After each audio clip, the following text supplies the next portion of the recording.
Ladies and gentlemen, one Connor is never enough.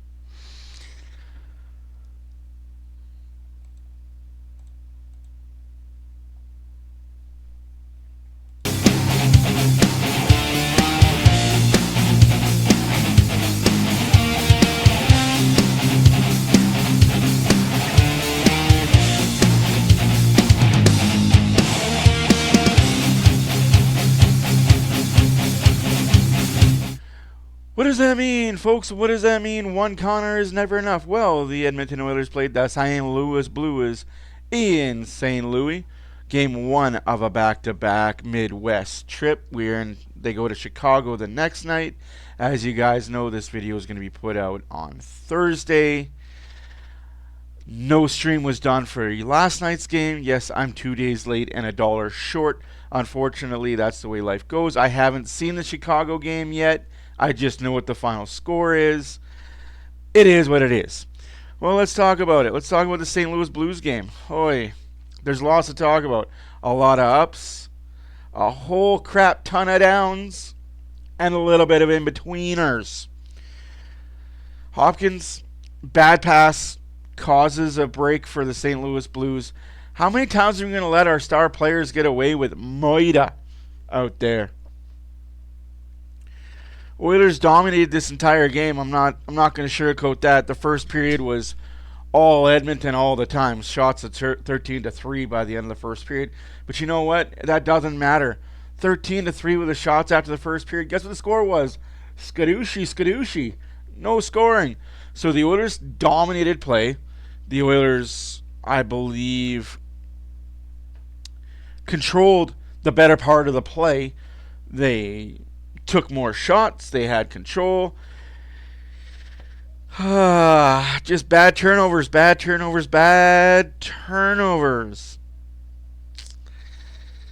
Noah Philp turned the puck over at the blue line. Great save by Stu Skinner, but guess what? It doesn't matter, right? We got to rag on the guy. He lets in the soft ones.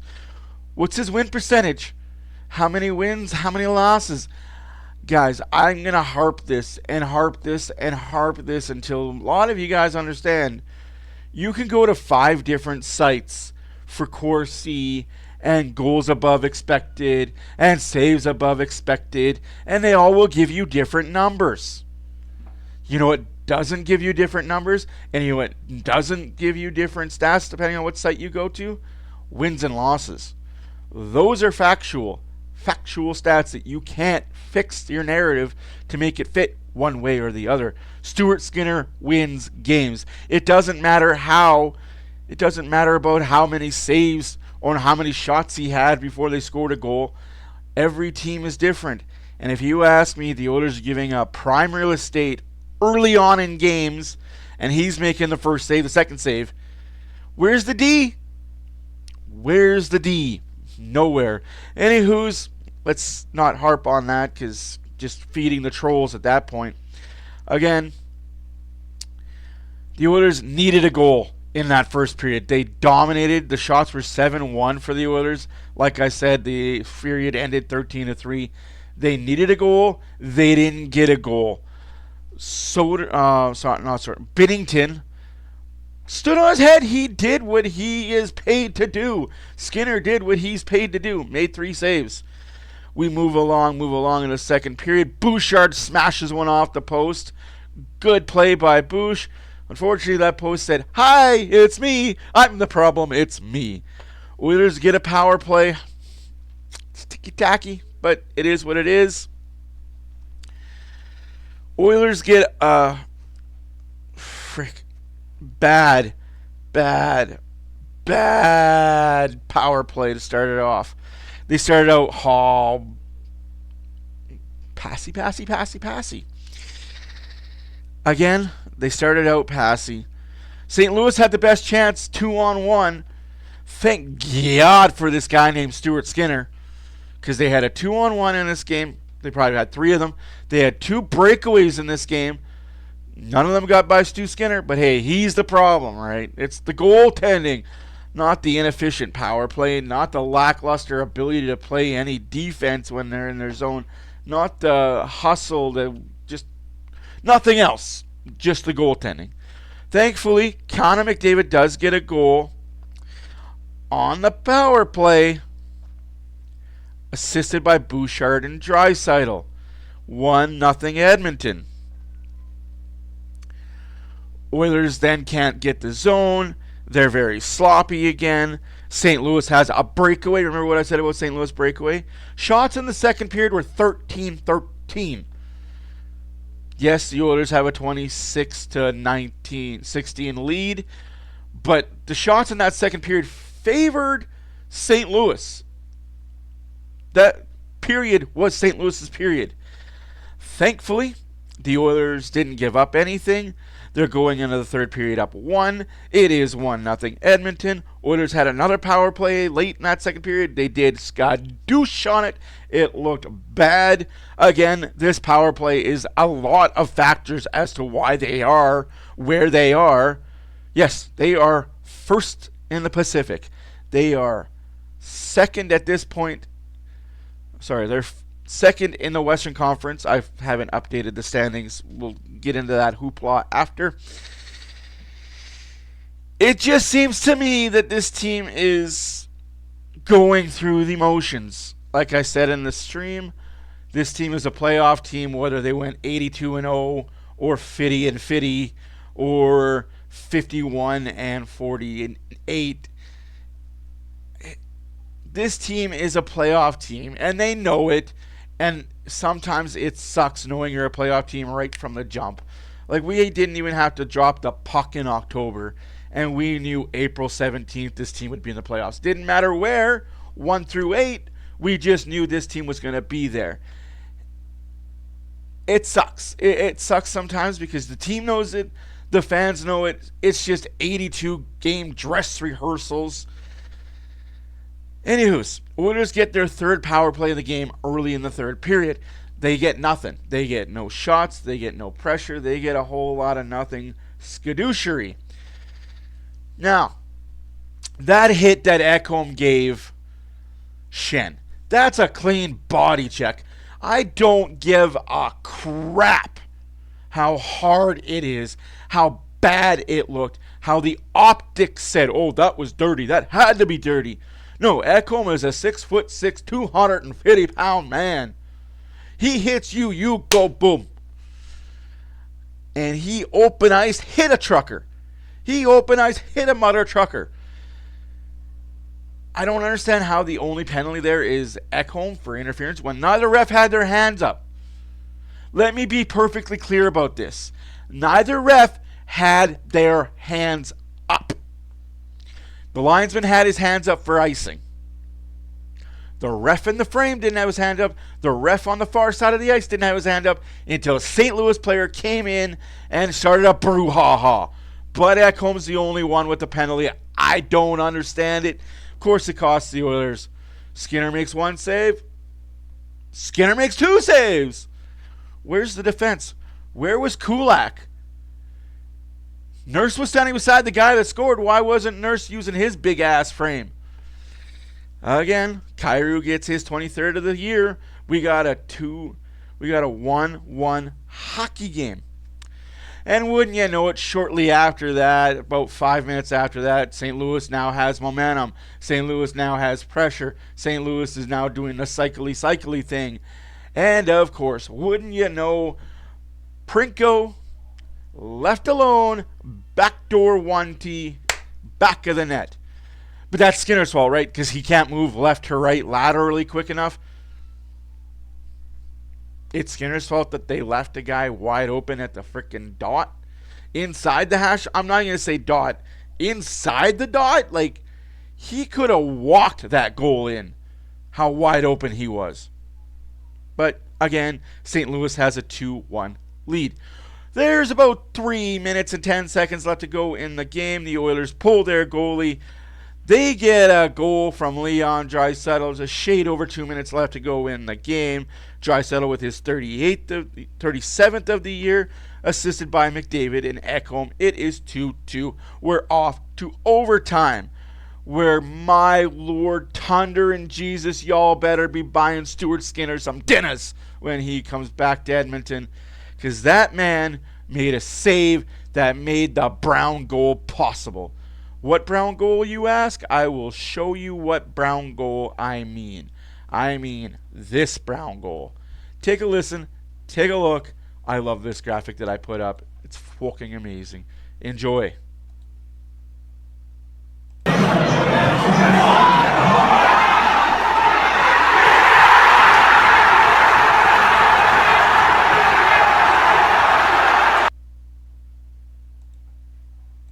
Now, yes, in case you didn't notice, that was McDavid to Brown, and I couldn't show the full clip. Holy Moses, what a play. McDavid dekes around Holloway. What? And then he dekes around Broberg. And Broberg's freaking doing what Broberg did when he was with the Oilers, styling like a fish. He gets scored on. Binnington gets scored on. We go home. We go to Chicago with the 2 points. Let's play some La Bamba, baby. And we'll get into the Discord situation now.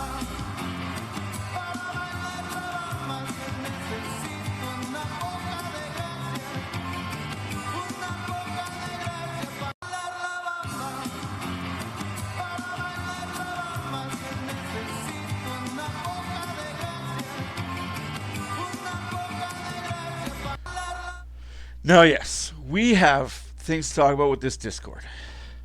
Connor Brown, 12 minutes and 5 minutes on ice. 12 minutes, 5 seconds on ice. 11:25 production, a 9.31. Not too shabby. Connor McDavid was 24 minutes and 43 seconds. 18.75, 7.59 rating. Leon Draisaitl was 25.16, had an 18 production and a 6.85 rating. What does that all mean? It means that our two top guys were our two top guys. Our best players were our best players.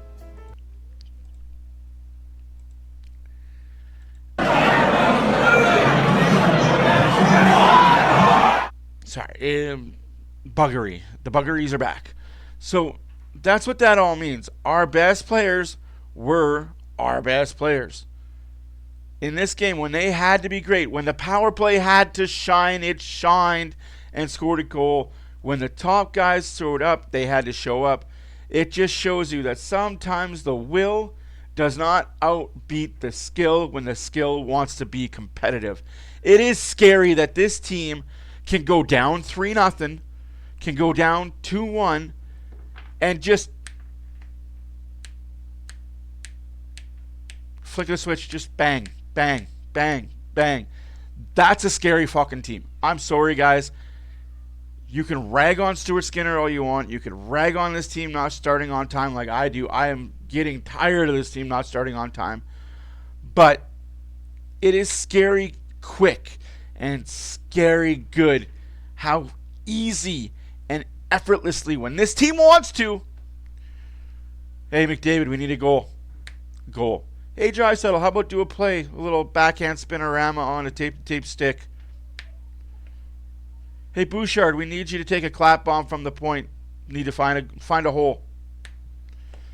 It's scary how quickly and how effortlessly this team can score at will when they want to. It's frustrating to watch as an Oilers fan. I get it. It's so frustrating as an Oilers fan because it's like, God damn. Why can't they just have this compete level from puck drop to puck finish to final whistle? It's not asking for much, right? Anywho's, let's talk about the out-of-town scoreboard.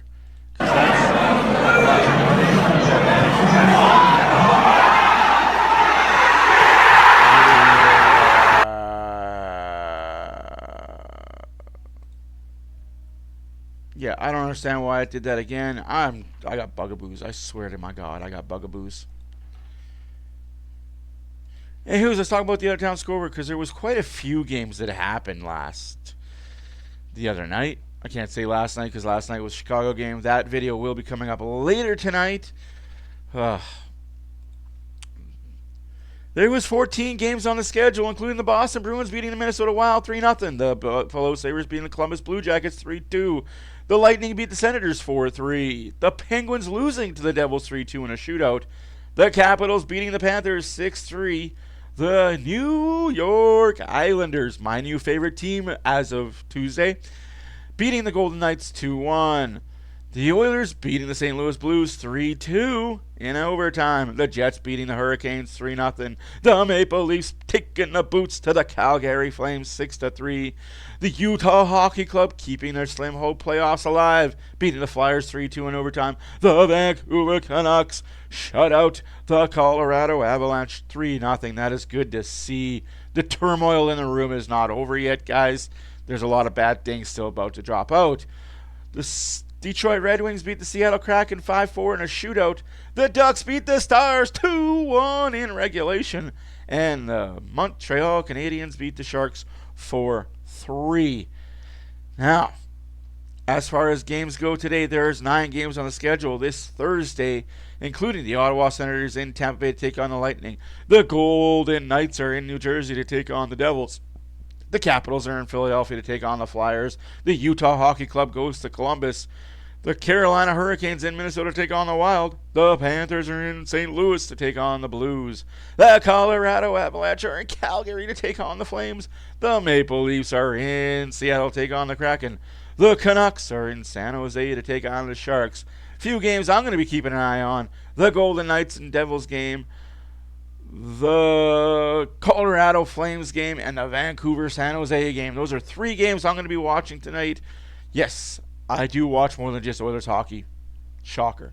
Anywho's these guys, my name is Matt. I've taken up enough of your time. Thank you for being here.